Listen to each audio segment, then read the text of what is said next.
Bienvenue sur Mémoire de territoire. Un instant de découverte de différents talents. Un souvenir des acteurs de notre région.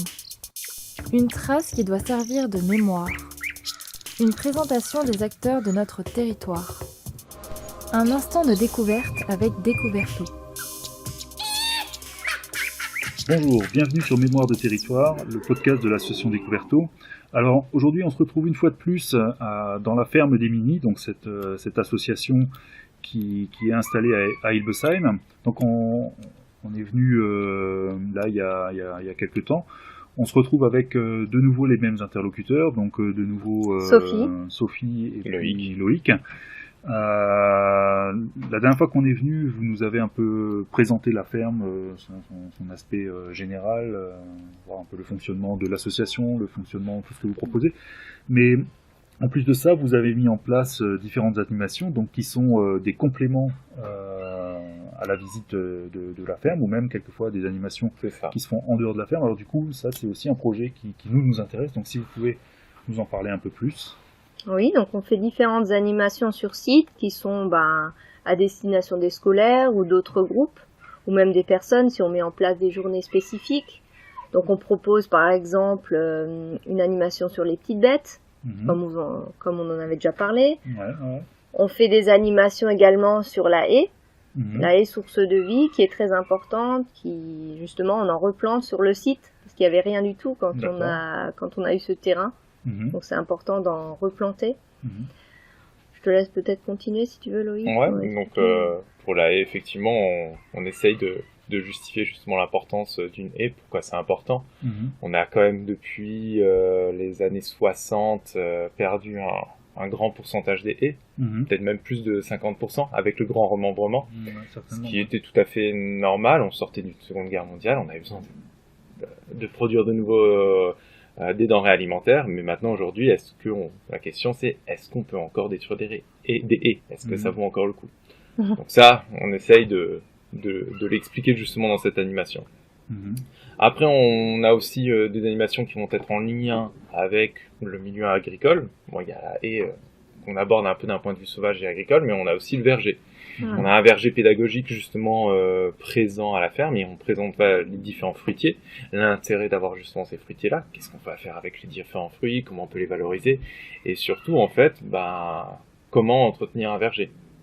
Alors pas forcément un coup de pesticide, mais par exemple, pour avoir des fruits, on sait que c'est important d'avoir des pollinisateurs, que ce soit des papillons, des abeilles solitaires, des abeilles domestiques, etc.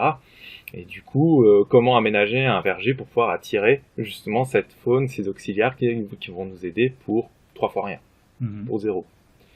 En parlant d'abeilles et de pollinisateurs, on a également un truc sur les abeilles domestiques. On a une ruche pédagogique. Donc là, on va se concentrer uniquement sur l'abeille domestique.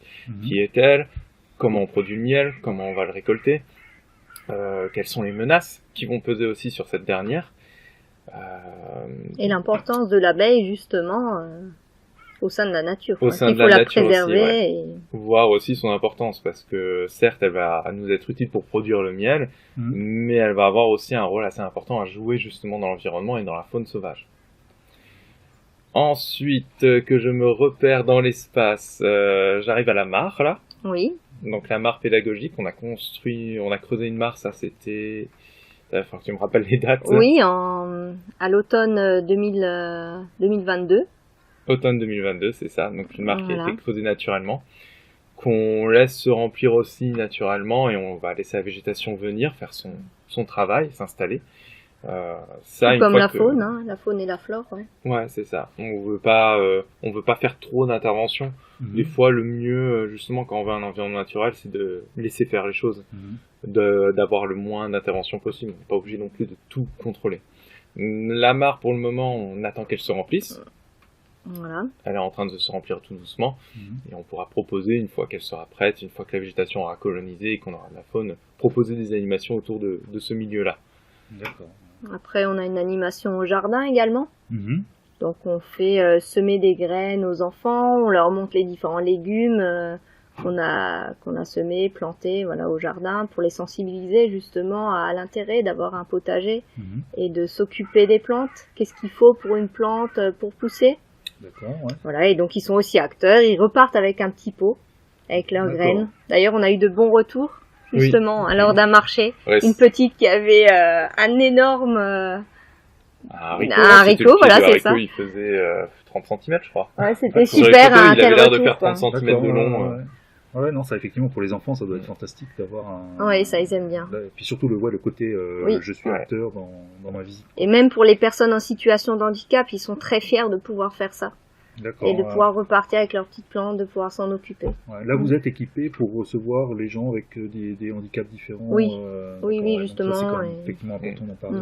Et on y travaille parce qu'il y a de plus en plus de demandes au niveau des personnes en situation de handicap. D'accord. Parce que justement, on fait également de la médiation animale. Et là, les gens, les principaux publics, c'est quand même l'EHPAD. On a également l'IME. Ouais, ok. Voilà, le foyer Bernard Meyer aussi qui pourrait être intéressé. D'accord. Voilà, pour avoir ce lien avec l'animal. Avec l'animal. Privilégié, qui peut débloquer certaines pathologies. D'accord. Et vous vous déplacez aussi avec les animaux? Nous c'est vraiment à chaque fois. Oui, on fait également de la ferme itinérante. Ah, aussi. Voilà. Oui, on est déjà allé dans des crèches et puis on fait de la médiation animale dans les EHPAD.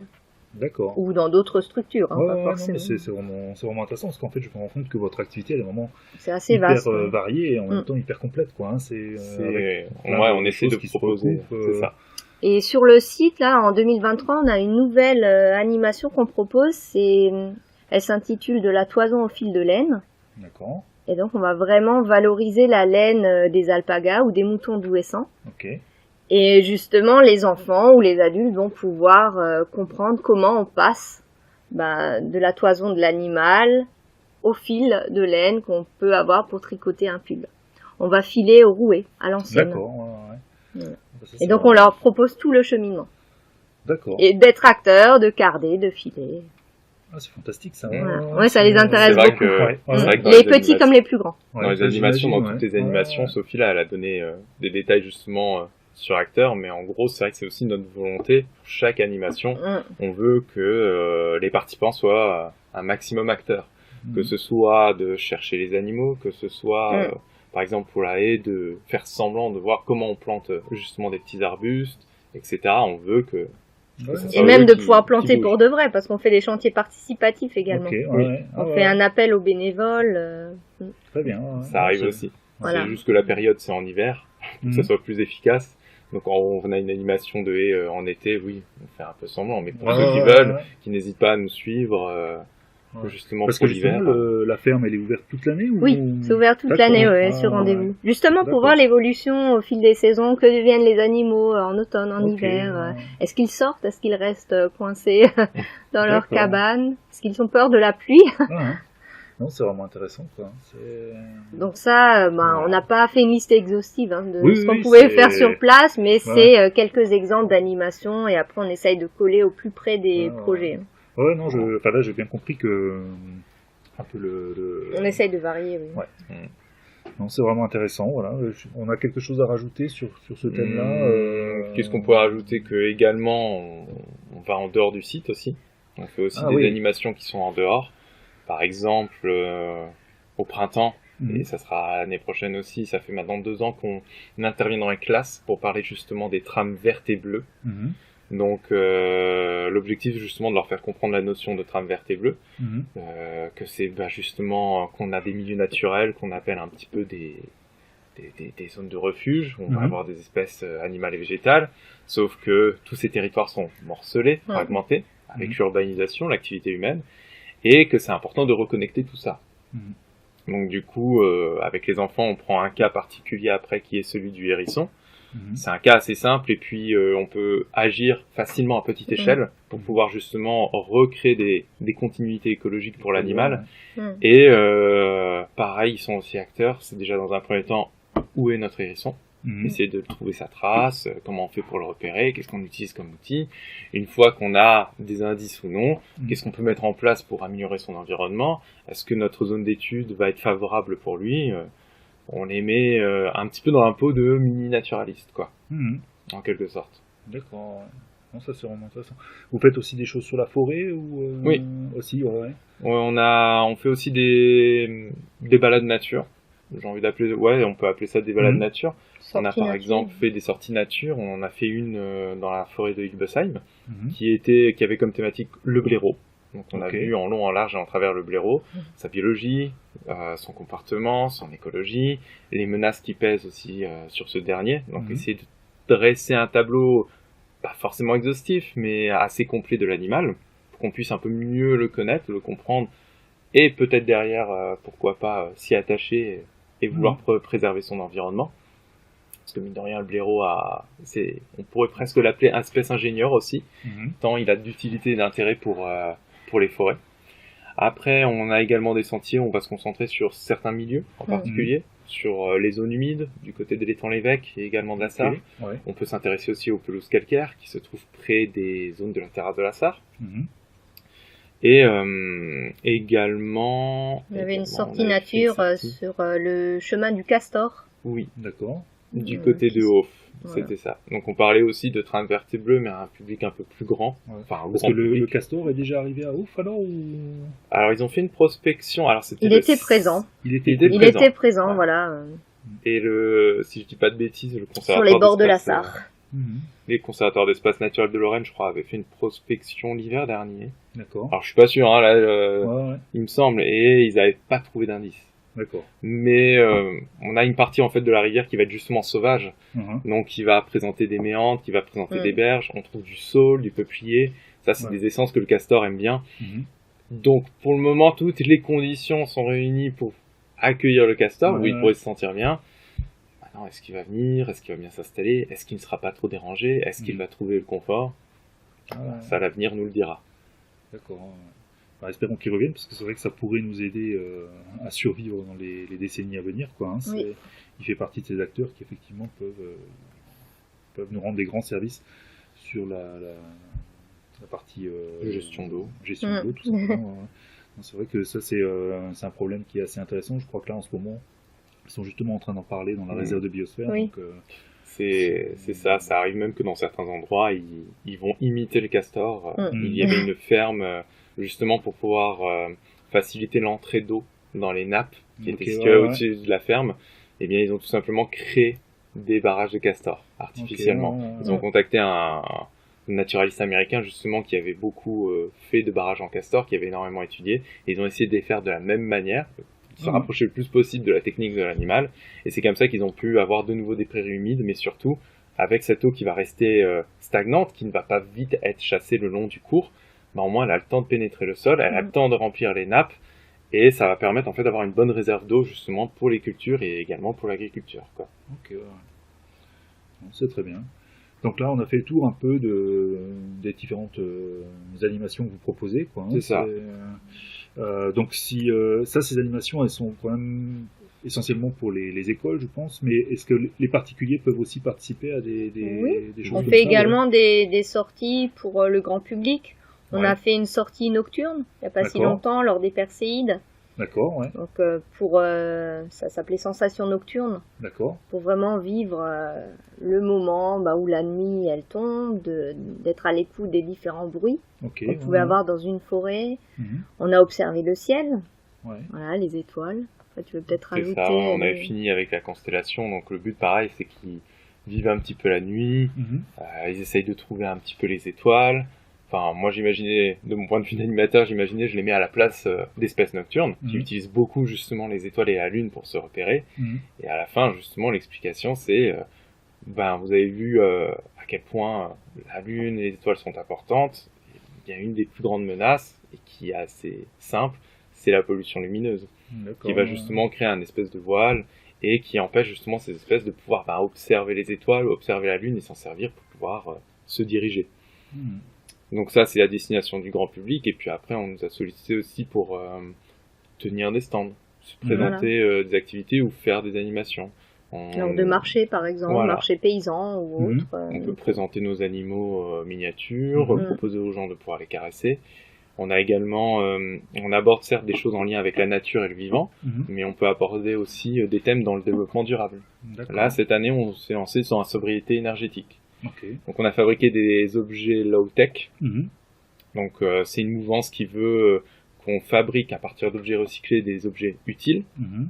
qui dépensent très peu d'énergie, voire pas du tout, et surtout en fait qu'il soit accessible à tout le monde. C'est-à-dire que les plans de construction sont disponibles pour tout le monde. Donc c'est quelque chose qui veut que on évite de consommer des produits technologiques tous les ans et qu'on essaye de fabriquer ces objets-là pour nous.